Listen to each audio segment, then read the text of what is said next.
Bismillahirrahmanirrahim. Pada video kali ini saya akan melanjutkan bahasan tentang masalah transportasi. Pada video sebelumnya kita sudah belajar tentang apa itu masalah transportasi, terutama masalah transportasi seimbang ya. Kita sudah bahas bagaimana model matematikanya, kemudian juga penyelesaiannya menggunakan bantuan Excel, dalam hal ini Excel Solver ya. Baik, kita lanjutkan pada contoh 2. Ini kalau pada contoh 1 kita bahas tentang metode transportasi seimbang, pada contoh 2 ini masalah transportasinya tidak seimbang ya. Jika lo masih ingat pada video sebelumnya bahwa seimbang atau tidak masalah transportasi itu ditentukan oleh satu pertanyaan, apakah total permintaan sama dengan total persediaan. Jika sama, maka itu disebut dengan masalah transportasi seimbang. Tapi jika tidak sama, berarti itu disebut masalah transportasi tidak seimbang ya. Oke, di sini seorang pengusaha pupuk mempunyai 3 gudang, yaitu kota P, Q, dan R yang berturut-turut memiliki persediaan pupuk sebanyak 150 kintal, 300 kintal, dan 450 kintal ya. Jadi ini adalah banyaknya persediaan pada setiap gudang. Setiap gudang ya. Berarti gudang P 150 kintal, gudang Q 300, dan gudang R 450. Kemudian pupuk tersebut akan didistribusikan ke 4 toko A, B, C, dan D dengan daya tampung berturut-turut. Oke, di sini pakai istilah daya tampung atau bisa juga kita sebut permintaan. Misalnya toko A 225 kintal, toko B 600, toko C 150, dan toko D 75. Dan biaya pengiriman pupuk dari gudang ke tujuan atau ke toko yaitu sebesar 3.000 per kilometer per satuan barangnya. Jadi biayanya 3.000 per kilo. Berarti ini ada hubungannya dengan jarak ya. Dan juga per satuan barang. Jadi hubungannya dengan berapa banyak barang yang dikirim. Kemudian tabel berikut menyatakan tentang jarak ya dalam kilometer antara gudang ke tujuan ya, dari masing-masing gudang ke tujuan ya. Jadi contohnya jarak dari gudang P ke toko B itu adalah 30 km ya. Dan pertanyaannya, tentukan banyaknya pupuk yang akan dikirim dari gudang ke toko dengan biaya minimal jika diketahui bahwa jalur dari gudang R ke D rusak total. Oke. Jadi ini ada satu variasi masalah di mana ada satu rute yang tidak memungkinkan ya, karena jalannya rusak total katanya, yaitu dari R ke D ya, yang asalnya jaraknya 40. Ini ternyata rusak total, jadi tidak bisa diakses. Nah, kalau tidak bisa diakses berarti ini rute ini jangan sampai atau tidak termasuk dalam solusi ya. Oke. Nah, kalau pada contoh 1 itu adalah masalah seimbang, di contoh 2 ini adalah masalah tidak seimbang ya. Coba kita lihat di tabel transportasi yang ada di sebelah kiri ya. Kalau kita jumlahkan, oke, misalnya ini tambahan kolom ya. Jadi selain tabel jarak yang tadi ya, di sini kita tambahkan satu kolom di sebelah kanan yang menunjukkan persediaan dari setiap gudang, gudang P 150, gudang Q 300, dan gudang R 450. Kemudian satu baris terakhir di bawah menunjukkan permintaan dari setiap toko. Dan kalau kita cek totalnya, jadi yang kolom ini kita totalkan, yang baris ini kita totalkan. Kalau yang baris totalnya 1050 dan yang kolom totalnya 900. Jadi total permintaannya 1050. Sedangkan total persediaan 900. Jadi total persediaannya lebih kecil daripada total permintaannya. Nah, karena tidak sama, maka ini disebut dengan masalah transportasi tidak seimbang ya. Oke ya. Itu dari sisi masalah. Nah, dari sisi penyelesaian, pada video sebelumnya kita belajar bagaimana masalah seimbang diselesaikan menggunakan Excel solver ya. Dan di video kali ini saya akan memperkenalkan satu metode baru. Kalau yang pakai Excel itu pakai metode simplex ya. Dan sekarang di sini ada metode baru yaitu metode northwest corner. Kita tidak akan menggunakan Excel tapi kita akan coba hitung secara manual. Meskipun pada aplikasinya boleh juga ini dibuat programnya ya.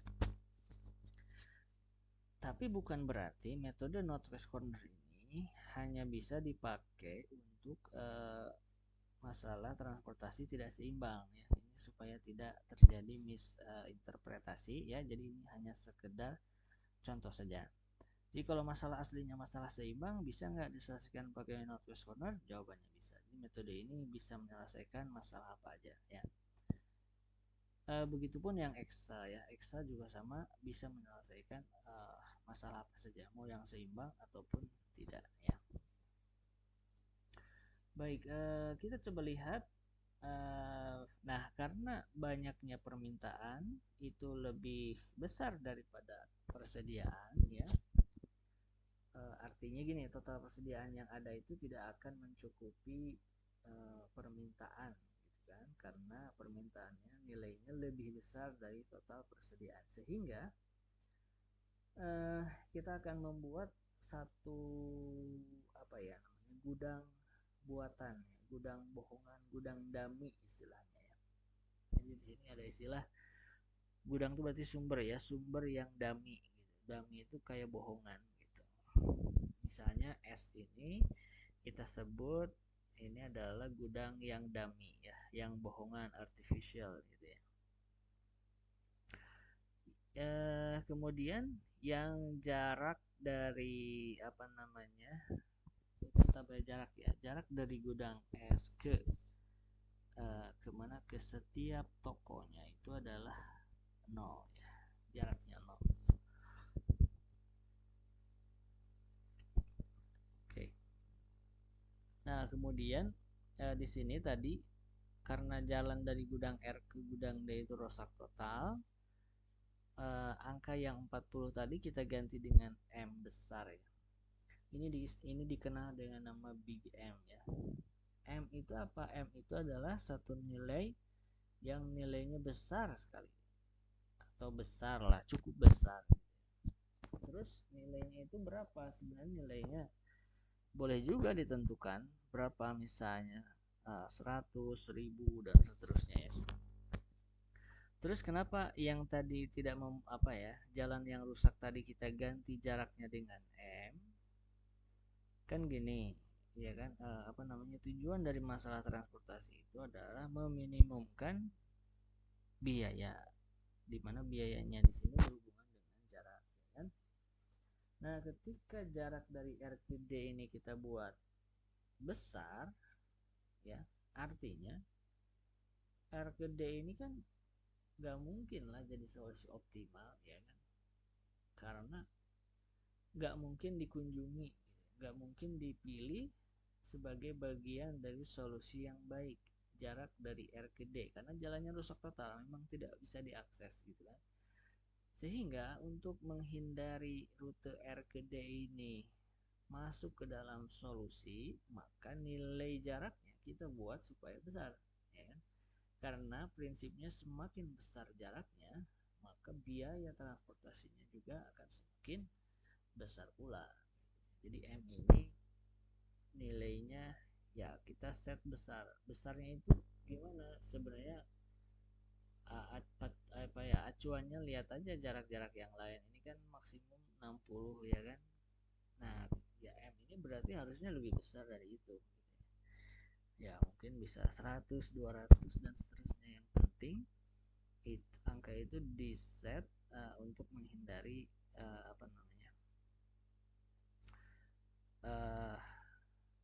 masuk ke solusi gitu ya, rute dari R ke D. Nah kemudian si S ini yang toko dummy itu kan, ini kalau 1050 dikurangi 900 itu kan selisihnya 150 ya. Jadi sebenarnya toko-tokonya ini bakalan kurang 150 gitu kan. Nah, makanya di sini yang gudang buatan ini yang dummy ini kita set permintaannya atau persediaannya 150 agar apa? Agar total persediaannya sama dengan total permintaan. Jadi sekarang kita ubah dari tabel transportasi yang tidak seimbang tadi menjadi tabel masalah transportasi yang seimbang dengan menambahkan gudang dummy. Oke, sebelum kita lanjutkan, mumpung kita sedang membahas transportasi tidak seimbang ya. Nah, boleh jadi pada prakteknya nanti ya, situasinya kebalikan dari situasi ini. Kalau ini kan jumlah total permintaan lebih besar daripada total persediaan, gitu ya.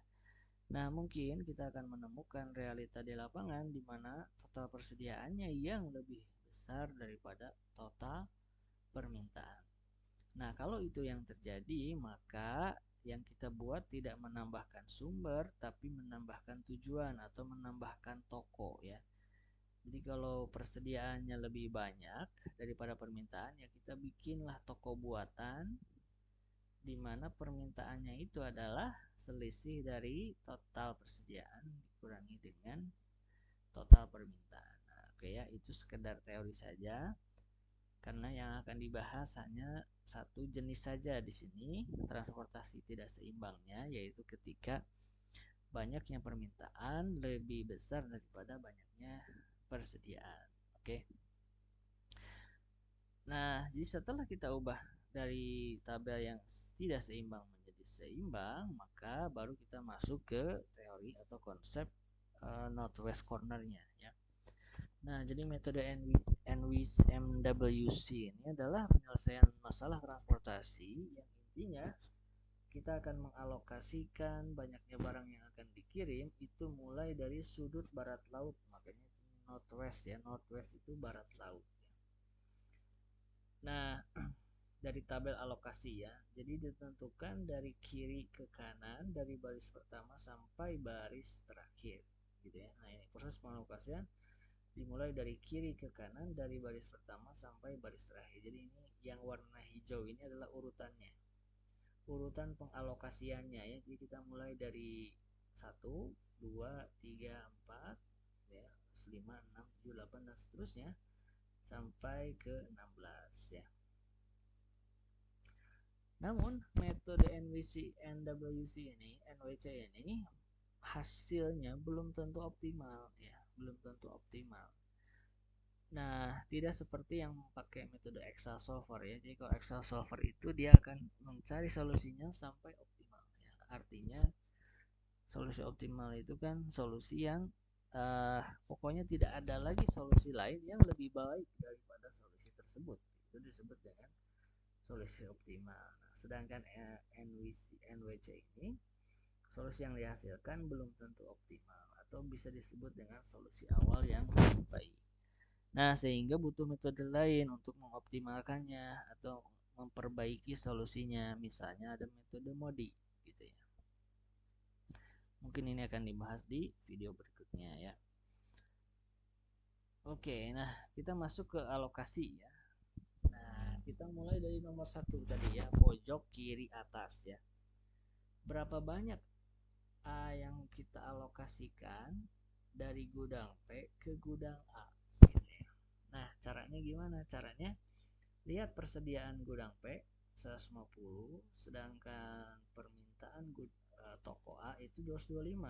Nggak akan mencukupi, ya kan? Persediaannya lebih kecil dari permintaannya, sehingga di sini kita alokasikan semuanya yang 150 ini, yang persediaan di gudang P ini dialokasikan semuanya untuk memenuhi toko A gitu ya. Makanya di sini kita tulis 150 atau bisa kita sebut gini, berapa minimum dari 150 dan 225 itulah yang dialokasikannya. Mana yang lebih kecil? Dan di sini 150 ya. Kemudian kita bergerak ke kanan ke kolom berikutnya di sini ya.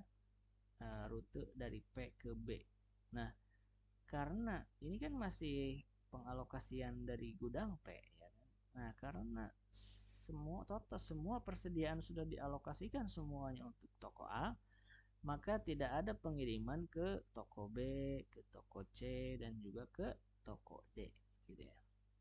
Nah, seperti algoritma seperti langkah-langkah yang sudah disebutkan, kita mulai dari kiri ke kanan, dari baris ke satu. Sekarang kita mulai dari baris kedua.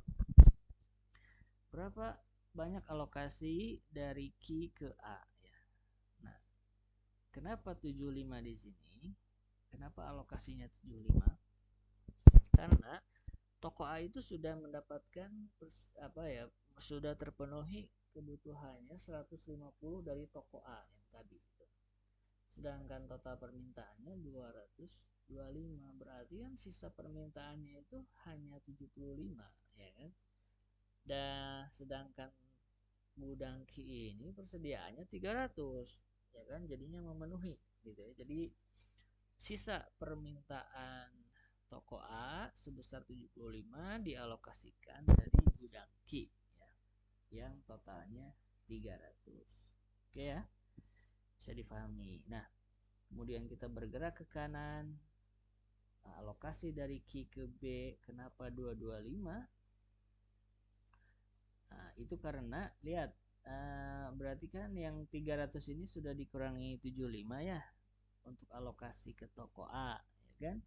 Berarti kan sisanya 225 ya kan. Mana yang paling minimum antara 225 dan 600? Lihat, toko B ini kan permintaannya 600, lebih besar permintaannya daripada sisa persediaan, yaitu 225 tadi. Makanya ya udah, sisa persediaan yang ada di gudang Q dialokasikan semuanya untuk toko B, yaitu sebesar 225. Sehingga kalau kita jumlahkan baris Q ini ditotalkan jadi 300 ya. Nah, karena semua persediaan sudah didistribusikan ke A dan B, maka C dan D tidak mendapat bagian. Kita lanjut ke baris yang ketiga. Kenapa ini 0 alokasinya?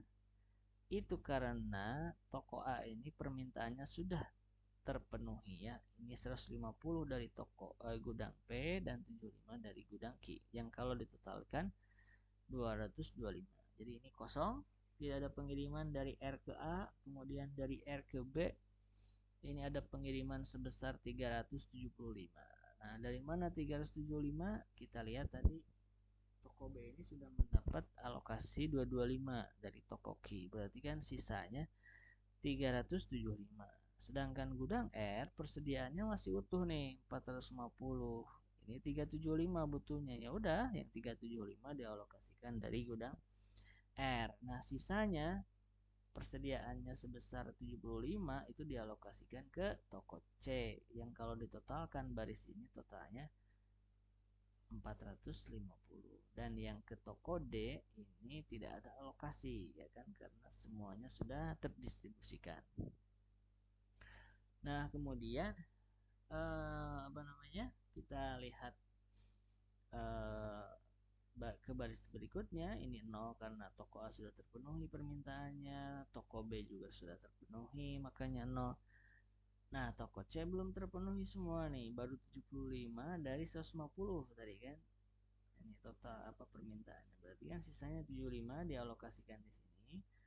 Ini juga belum 75 ya kalau ditotalkan. Ini kan baru maaf, ini ada kesalahan. Enggak. Memang 75 ya. Ini kan belum ada alokasi dari mana-mana nih toko D ini kan.